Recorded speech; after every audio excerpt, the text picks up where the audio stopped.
Hello dear student, स्वागत है आप सभी का वैसे एकेडमी में। आज की इस वीडियो में बात करने वाले हैं क्लास 10 का जो फिजिक्स का चैप्टर आपका चल रहा था इलेक्ट्रिसिटी। ठीक है, तो उसी को हम आगे कंटिन्यू करना चाहेंगे। कुछ टॉपिक्स आप सभी को प्रीवियस वीडियो में कंप्लीट करवाया था, जैसे कि तो उस टॉपिक की बात करें तो आपको साइड में स्क्रीन पे दिख भी रहा होगा, और कुछ टॉपिक छूट गए थे उसका, तो हमने बोला था नेक्स्ट वीडियो में इसको कंटिन्यू करेंगे।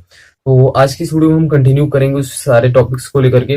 और इसको लेकर के प्रीवियस वीडियो से अगर आपको कोई डाउट्स हो तो आप हमें व्हाट्सअप कर सकते हैं सिंपली, या आप नीचे कमेंट बॉक्स में भी कमेंट कर सकते हैं कि जो डाउट्स है आपका है।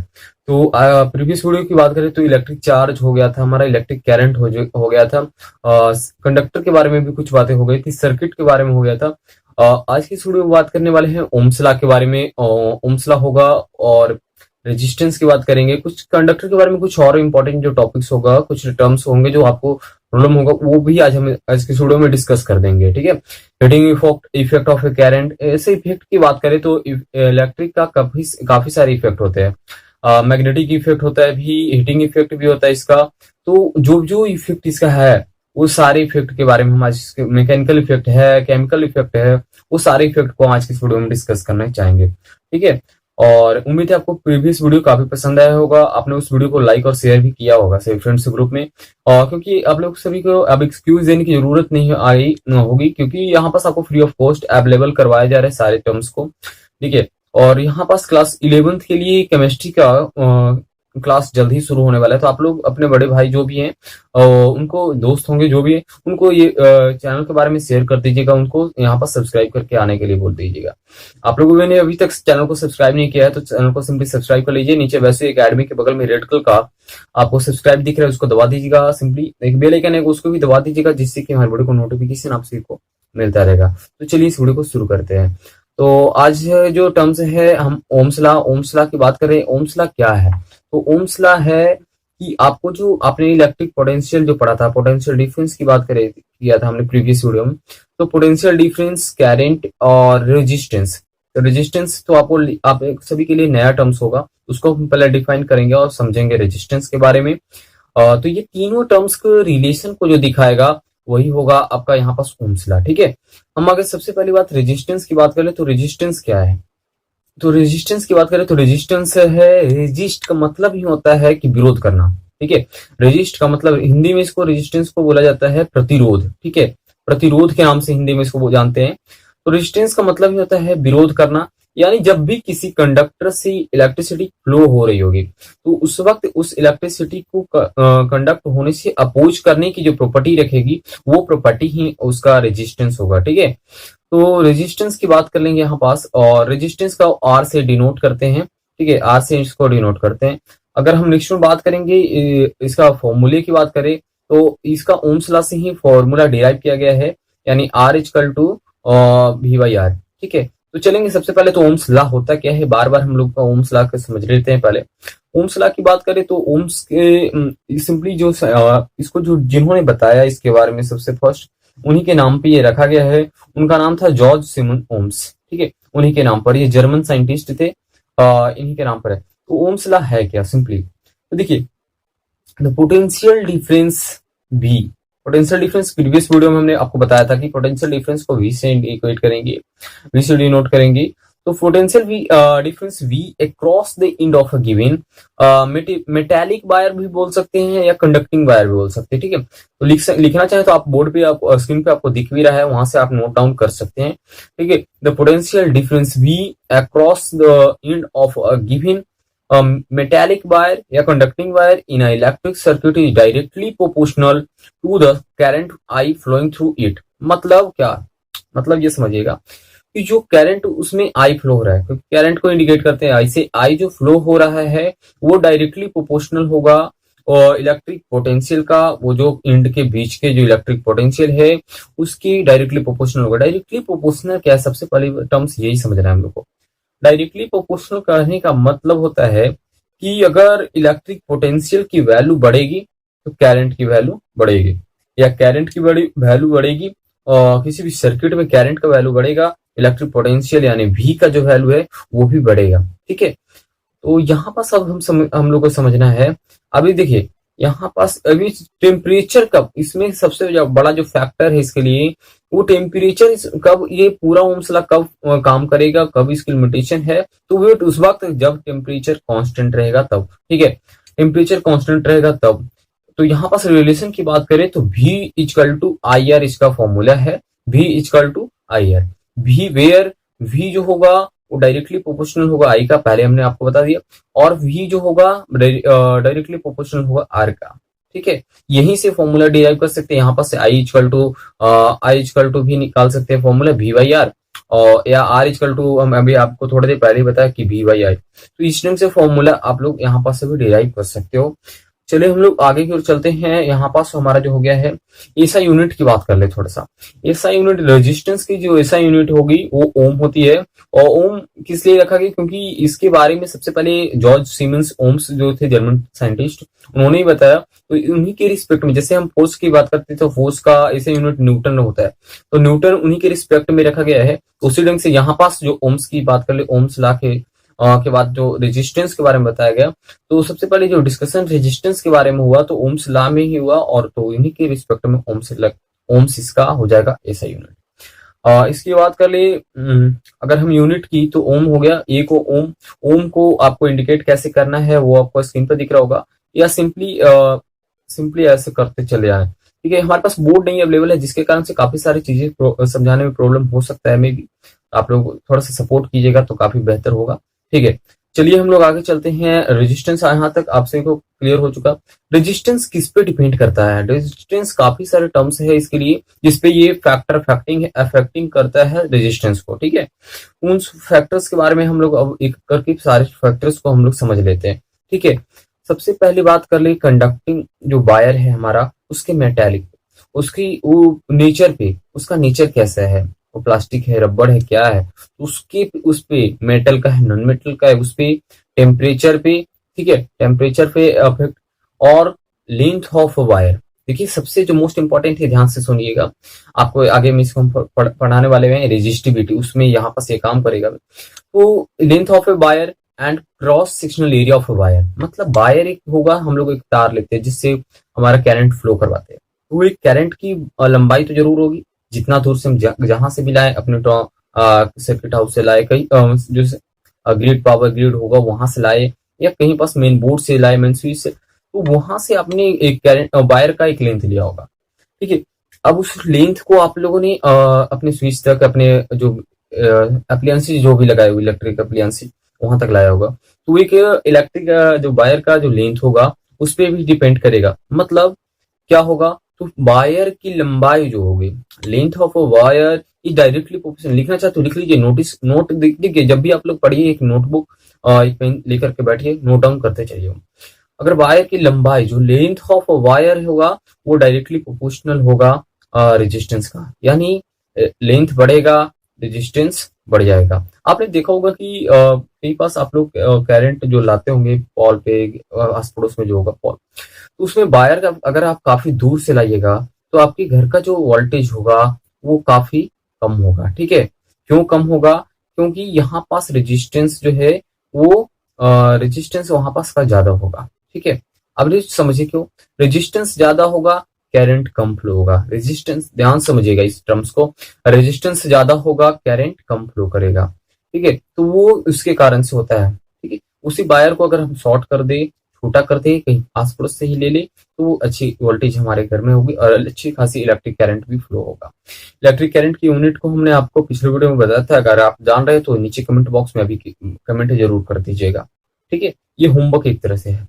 अगर हम आगे अब चले, रेजिस्टेंस का यहाँ पास हो गया, कुछ टर्म्स और छोटे होंगे तो आप हमें जरूर कमेंट कीजिएगा, वो जरूर हम आपसे बताने की कोशिश करेंगे, ठीक है। फैक्टर अफेक्टिंग की बात हो जाए, क्रॉस सेक्शन की बात कर ले तो क्रॉस सेक्शन देखिए, मोटा तार रो आर जो होता है इनवर्सली प्रोपोर्शनल होता है 1/a का। ए क्या है?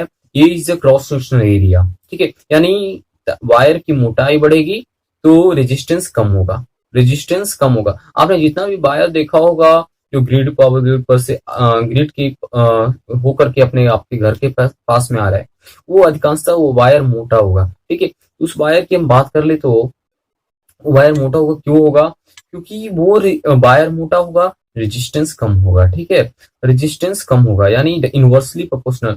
अगर अगर क्रॉस सेक्शनल एरिया बढ़ जाएगा तो रेजिस्टेंस कम, क्रॉस सेक्शनल एरिया घट जाएगा तो रेजिस्टेंस, सॉरी अपोजिट बोल गए, क्रॉस सेक्शनल एरिया बढ़ जाएगा तो रेजिस्टेंस कम हो जाएगा, ठीक है, और क्रॉस सेक्शनल एरिया घट जाएगा तो रेजिस्टेंस ज्यादा हो जाएगा। तो ये टर्म्स को समझिएगा, inversely proportional, directly proportional. Directly में क्या कि एक बढ़ेगा तो दूसरा भी बढ़ेगा, और इनवर्सली में क्या कि एक बढ़ेगा तो दूसरा घट जाएगा। ये टर्म्स समझिएगा। चलिए हम लोग एक जो टर्म्स आएगा, एक कांस्टेंट आता है जो इन दोनों को डायरेक्टली और इनवर्सली प्रोपोर्शनल को जो सिंबल को हटाएगा उसको रो से इंडिकेट करते हैं। आपको साइड में स्क्रीन पे दिख भी रहा होगा, ठीक है, रो से इंडिकेट करते हैं। या फॉर्मूले की बात करें तो R equal to rho l by A होता है, ठीक है। रो क्या है, तो रो क्या है, उसकी रेजिस्टिविटी, ठीक है। क्या है रो, रेजिस्टिविटी होता है उसका। और रेजिस्टिविटी की हम लोग टर्म्स की बात कर लेंगे थोड़ा सा। इसको रो यानी पी के जैसा एक ही इंडिकेट करते हैं इसको, ठीक है। सिंपली इसके बारे में और भी विस्तार से हम लोग बात करेंगे। अब नेक्स्ट वन जो बात कर रहे हैं हम लोग की टेम्परेचर के लेकर के, टेम्परेचर के बारे में आपको बोले कि फैक्टर अफेक्टिंग करता है टेम्परेचर। तो टेम्परेचर की बात कर ले तो टेम्परेचर जो होगा मेनली मेटालिक कंडक्टिंग जो वायर होगा वो टेम्परेचर इंक्रीज होने से उसकी जो रेजिस्टेंस होगी वो भी इंक्रीज कर जाएगी, ठीक है। रेजिस्टेंस जो होगा टेम्परेचर इंक्रीज करने से उसकी रेजिस्टेंस बढ़ जाएगी। यानी ये भी यहाँ पास बात कर ले तो आज जो है डायरेक्टली प्रोपोर्शनल होगा टी का, टी से टेम्परेचर को इंडिकेट करते हैं।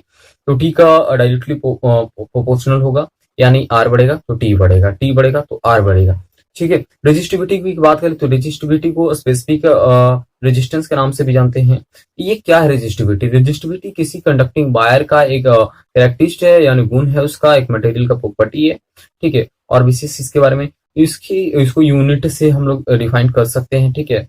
नेक्स्ट वन इसके आगे हम लोग चलेंगे। उम्मीद है आपको यहाँ तक रेजिस्टेंस तक काफी सारी चीजें क्लियर हो चुका होगा और ओम्स लॉ भी यहाँ पास क्लियर हो चुका होगा। रेजिस्टिविटी की अगर हम बात करें एसआई यूनिट का, एसआई यूनिट ऑफ रेजिस्टिविटी, तो एसआई यूनिट ऑफ रेजिस्टिविटी होती है वो ओम मीटर होता है, क्योंकि आपका जो रो एल बाई ए आपने पढ़ा R equal to rho L by A, तो इसी फॉर्मूले से रो का भी फॉर्मूला निकलता है, ठीक है। यानी R into A by L, ठीक है। आर इंटू आर क्या रेजिस्टेंस, ए क्या हो गया क्रॉस सेक्शनल एरिया, और एल हो गया लेंथ ऑफ वायर। यहीं से आपको ये फॉर्मूला डिराइव किया गया है। और इसकी एसआई यूनिट की बात कर ले हम लोग तो ये हो गया ओम मीटर, ठीक है। तो आगे हम लोग चलेंगे कुछ और जो टर्म्स जो छूट रहा है आपका, हीटिंग इफेक्ट ऑफ करंट की ओर चलेंगे हम लोग अब, ठीक है। रेजिस्टेंस की बात कर ले थोड़ा सा और, रेजिस्टेंस से हमको यहाँ पास कनेक्शन जो सर्किट में होगा, आप लोगों ने कई भी अपने घर में इलेक्ट्रिक अप्लायंसेस खोल करके पुराना बिगड़ा हुआ या कुछ किसी जगह का देखा होगा खराब हुआ हो, उसमें एक छोटा सा वायर जैसा एक घुमा हुआ सा आप लोग हम प्रैक्टिकल में भी दिखा सकते थे लेकिन अभी, ठीक है, देखेंगे नेक्स्ट वीडियो में कभी। तो वो रेजिस्टेंस के कनेक्शन की बात कर ले हम लोग थोड़ा सा। तो रेजिस्टेंस का जो कनेक्शन है वो को होगा एक सीरीज में और एक पैरेलल में, ठीक है। जब हम सीरीज में कनेक्शन की बात करेंगे तो उस वक्त इक्विवेलेंट जो रेजिस्टेंस होगा, क्योंकि सर्किट में हम लगाएंगे तो दो या दो से अधिक कनेक्शन हम लोग लगा सकते हैं और दो या से अधिक रेजिस्टेंस को हम लोग कनेक्ट कर सकते हैं। तो यहाँ पास बात कर लेंगे कि जब सीरीज में लगाइएगा तो उस वक्त इक्विवेलेंट जो होगा उसके लिए फॉर्मूला क्या है, तो उसके लिए फॉर्मूला सिंपल है, सिर्फ R1 plus R2 plus R3 dot dot dot, जितना भी हम लोग लगा ले वो सारा होगा इक्विवेलेंट रेजिस्टेंस का। अगर हम बात करें कि पैरेलल में जब हम कनेक्ट करेंगे इसको, तो पैरेलल में जब हम कनेक्ट करेंगे इसको तो उस वक्त क्या होगा, इस वक्त सिंपल वही जो सारे रेजिस्टेंस है वो रेसिप्रोकल हो जाएगा, यानी 1/R1 plus 1/R2 plus 1/R3 dot dot dot, जितना तक एन तक चले जाए तो एन तक चला जाएगा। एन क्या होगा, नंबर ऑफ रेजिस्टेंस के। तो यहाँ पास इक्विवेलेंट रेजिस्टेंस की बात हम लोग कर चुके हैं सीरीज में भी और पैरेलल में भी, ठीक है। आगे हम लोग देखते हैं जो टर्म्स आपको लग रहा है कि वो अब हम छूट चुका है तो उसको हम लोग डिस्कस कर चुके हैं। और जो दिक्कत परेशानी आपको लगेगा जो टर्म्स हमने नहीं बताया तो उस पर एक अलग से वीडियो भी हम आपको प्रोवाइड करवा देंगे, ठीक है। तो चलिए हम लोग अब हीटिंग इफेक्ट ऑफ करंट की ओर, ठीक है, heating effect of electric current की ओर हम लोग चढ़ेंगे। नेक्स्ट हम लोग जो बात करते हैं heating effect of electric current का, तो हीटिंग इफेक्ट है क्या समझेंगे। सबसे पहले जो टर्म है हीटिंग इफेक्ट का, तो किसी भी कंडक्टर में इलेक्ट्रिक करंट को फ्लो होने के कारण जो हीट का इमिशन हो जाएगा, यानी आपने एक इसका सही सटीक एग्जांपल की बात कर ले तो आपने एक पहले जो 10 रुपए का वो पीला वाला बल्ब जो मिलता था, ठीक है, 100 वाट का आता था, 200 वाट का जो भी आता था, तो उसको आपने कभी टच करके देखा होगा। अभी भी जो CFL बल्ब लगा हुआ है या LED जो लगा हुआ है, आपने उसको देखा होगा, कुछ टाइम के बाद वो हीट हो जाता है। ठीक है, तो हीट होने का कारण क्या है? कभी आपने कहीं पास वायर को भी देखा होगा इलेक्ट्रिक अप्लायंस में, कि इलेक्ट्रिक डिवाइस में भी, कि वायर जो है वो हीट हो गया, वो हीटिंग इफेक्ट है। ठीक है, इलेक्ट्रिक करंट के कारण हीटिंग इफेक्ट है, उसको समझेंगे हम लोग सिंपली कि वो क्यों होता है। तो सबसे पहली बात ये समझ लीजिए, उसके लिए आपको फ्री इलेक्ट्रॉन्स के यहाँ पास सबसे बड़ा फैक्टर इफेक्टिंग है उसका लिए। यानी हम जानते हैं कि किसी भी कंडक्टर की बात करें तो कंडक्टर में फ्री इलेक्ट्रॉन्स होते हैं। फ्री इलेक्ट्रॉन्स की बात करें तो वो एक दूसरे से कोलाइड करते रहते हैं। मतलब जब हम लोग इलेक्ट्रिक स्विच देते हैं और करंट फ्लो होना शुरू होता है, तो फ्री इलेक्ट्रॉन्स जो है एक दूसरे के साथ कोलाइड करते हैं, उसके एटम्स एक दूसरे के साथ। ठीक है, और उस एटम्स में जो एनर्जी होती है वो इंक्रीज हो जाती है। क्यों इंक्रीज होने के पीछे कारण है कि जब एक दूसरे से टकराएगा, कोलाइड होगा, तो उस वक्त वेब्रेशन प्रोड्यूस होगा, और उस वेब्रेशन के कारण एनर्जी प्रोड्यूस होगा, और वो एनर्जी जो होगा वहां पास के टेम्परेचर, उस कंडक्टर का टेम्परेचर को इंक्रीज कर देगा। ठीक है, यहाँ पास जो हम लोग हीटिंग इफेक्ट के बारे में समझ चुके हैं। अब इसके अलावा अगर कोई डाउट हो तो आप हमें जरूर पूछिएगा नीचे कमेंट बॉक्स में। ठीक है, और वीडियो को लाइक शेयर करते जल्दी चलिएगा सभी फ्रेंड्स ग्रुप में। अगर हम इसकी बात कर ले तो यहाँ पास की फॉर्मूले की बात कर ले हीटिंग इफेक्ट के लिए काफी सारे। देखिए, अगर हम इसकी हीट कहीं भी होता है तो हम लोग उसको जनरली जूल से ही मेजर करते हैं। इसकी फॉर्मूले की बात करें तो जब हम लोग एक चार्ज को, यानी क्यू चार्ज को भी पोटेंशियल से लेकर के जाते हैं, तो उस वक्त एक वर्क डन हमारा कंप्लीट होता है। उस वर्क डन की बात करें तो W इक्वल टू होता है VQ। W equal to VQ, यानी VQ बोल सकते हैं, या इसको बोल सकते हैं W equal to V/T। T क्या है? तो T हो गया टाइमिंग। ठीक है, टाइमिंग हो गया, और टाइम हो गया हमारा T से, अभी हो गया वोल्ट, वही पोटेंशियल डिफरेंस की जो बात कर रहे थे।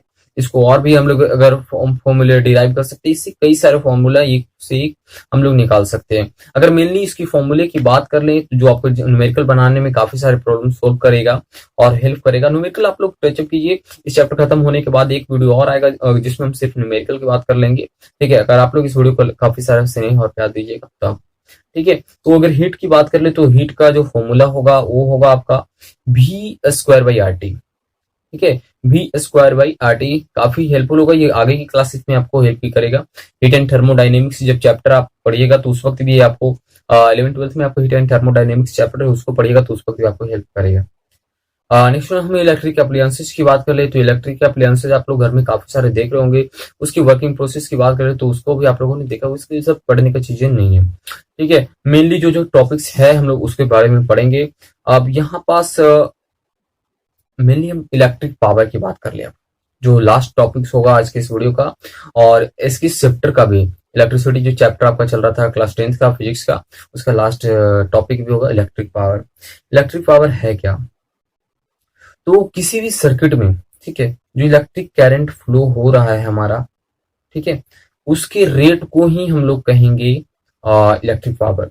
यानी the electric power of an electric circuit is the rate at which the electric energy is dissipated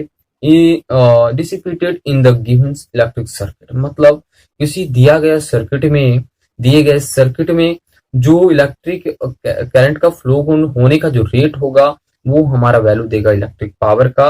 ठीक है, और ऐसे नॉर्मली आप लोग पावर के बारे में जानते होंगे कि शक्ति हिंदी में इसको बोलते हैं, या यहाँ पास विद्युत शक्ति होगा इलेक्ट्रिक पावर की बात कर लेंगे तो। ठीक है, इलेक्ट्रिक पावर की बात कर ले तो इसका फॉर्मूला हो जाएगा यानी V/I। V क्या? V हो गया आपका पोटेंशियल डिफरेंस की V, वोल्ट जिसका यूनिट है, I हो गया आपका इलेक्ट्रिक करंट जिसको I से, यानी इलेक्ट्रिक करंट की बात कर ले इसका एम्पियर आपका यूनिट हो जाएगा। तो ये जो टर्म्स थी आप यहाँ पर डिस्कस कर चुके हैं हम लोग। इसका और भी फॉर्मूला बन सकता है, यहाँ पास से V को हटा करके आप लोग, क्योंकि ओम्स लॉ पढ़ चुके हैं तो यहाँ से और फॉर्मूला इस पर डिराइव कर सकते हैं, यानी I² R भी हो सकता है या V²/R हो सकता है। ठीक है, इसकी यूनिट की बात कर ले तो इसको कमर्शियल यूनिट जो होता है किलो वाट आवर होता है, और जनरली जो नॉर्मल यूनिट होता है वो वाट होता है सिर्फ। ठीक है, और यहाँ पास अगर बात कर ले तो एक 1 watt equal to 1 volt into 1 ampere होता है फॉर्मूला। ठीक है, यहाँ पास कुछ फॉर्मूला जो आपको साइड में स्क्रीन पे सारा कुछ दिख भी रहा होगा, आप लोग नोट डाउन कर लीजिएगा इसको। और इसके अलावा कोई दिक्कत परेशानी हो तो आप हमें जरूर कमेंट कीजिएगा। न्यूमेरिकल बनाइए, तो डाउट्स है वो जरूर पूछेगा। तो आज इस चैप्टर को हम लोग खत्म कर चुके हैं, इलेक्ट्रिक करंट। ये चैप्टर था क्लास 10th का फिजिक्स का। तो उम्मीद है आपको वीडियो पसंद और लाइक शेयर कर दीजिएगा। हमारे चैनल पे नहीं तो चैनल को सिंपली सब्सक्राइब कीजिए। नीचे वैष्विक एकेडमी के बगल में आपको रेड कलर का सब्सक्राइब लिखा है, उसको दबा दीजिएगा। एक बेल आइकन है उसको भी दबा दीजिएगा, जिससे कि हमारे वीडियो को नोटिफिकेशन आपसे को मिलता रहेगा। वीडियो देखिए, उसके लिए आप सबका धन्यवाद। जय हिंद।